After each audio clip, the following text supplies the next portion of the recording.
Ilagay lamang ito sa likod ng inyong pintuan upang marami ang pera na darating sa inyo. Hello mga guys, kumusta kayo? Panibagong araw, panibagong video na naman tayo. And sa araw na ito, isa na namang video ang aking ituturo sa inyo na simpleng gabay o simpleng pamamaraan na makakatulong sa atin. At bago ang lahat, gusto ko lang mag-disclaimer sa mga taong hindi naniniwala at hindi gusto ang mga kagaya nitong video. Please skip this video and maghanap kayo ng videos na gustong gusto nyo dahil ang video na ito ay para lamang ito sa mga taong naniniwala and gusto mag-try. And ayun po sa lahat po ng mga nagko-comment po dito sa aking video dito sa loob ng aking channel, mag-ingat sa lahat po ng mga nagre-reply sa inyo na dinadala kayo sa kanilang WhatsApp and Imo app upang makaiwas po tayo sa scam. Ngayon po, kung ikaw po ay laging ka po sa pera, ikaw po ay baon na baon sa utang, ikaw po ay ang hirap or ikaw po ay sobrang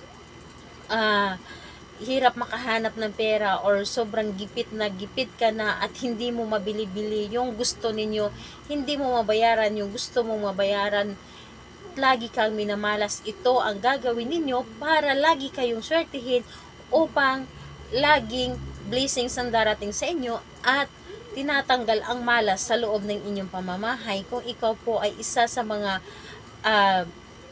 ganitong karanasan, ang gagawin niyo po ay maglagay lamang kayo ng pampaswerte sa likod ng inyong pintuan. So, ang gagawin niyo po dito or ang materialis po natin gagamitin dito, maghanda ka lamang na baso at lagyan ito ng asin. So, lagyan po ito ng asin.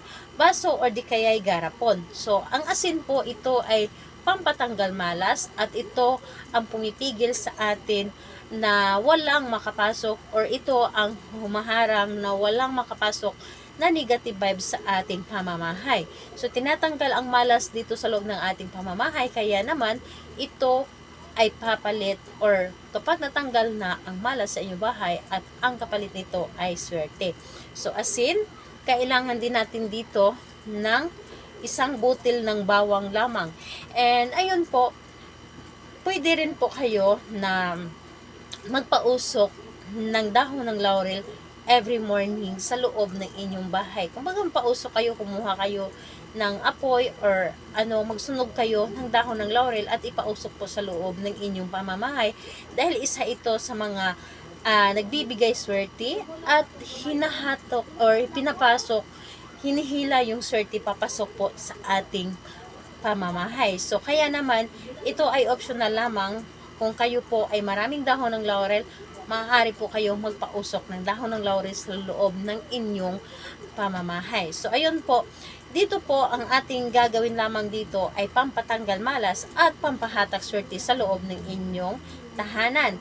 Ngayon, kapag ready na yung mga nabanggit ko na pampaswerte or gagawin natin sa paggawa ng ritual, yung asin at bawang lamang at dapat po yung paglalagyan natin ng asin clear po dapat tulad nito. Ngayon, kapag ready na ito, pwede mo na itong gawin.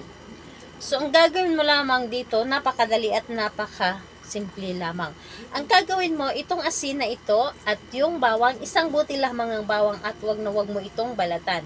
Ilagay mo lamang dito sa gitna ng asin. Ilagay mo lamang dito sa gitna ng asin at humiling ka. Hilingin mo dito lahat-lahat ng gusto mo.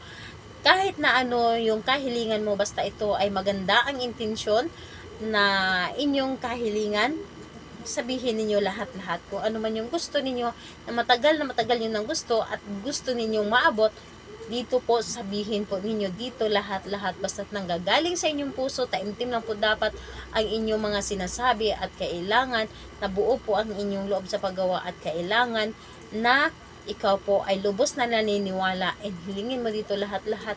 Halimbawa na lamang sabihin ninyo dito, ako ay yayaman at hindi ko na mararanasan na magipit, hindi ko na maranasan na magkautang, hindi ko na maranasan na magutom, hindi ko na maranasan na maubusan ng pera at ako ay laging may pera, ako ay laging swertihin at hindi ako mauubusan kailanman at matutupad ko na lahat ng gusto ko.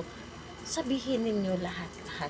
So, ayun po, pagkatapos mo humiling dito, ang asin at bawang na ito, ilagay po ninyo, pumunta kayo sa likod ng inyong pintuan, ilagay lamang ito doon, hayaan at wag hayaan na kunin ng mga bata, okay lamang na makita ito ng mga ibang tao at kung magtanong, kayo na bahala ang magsabi, basta't wag din yung sabihin na ito ay pampaswerte.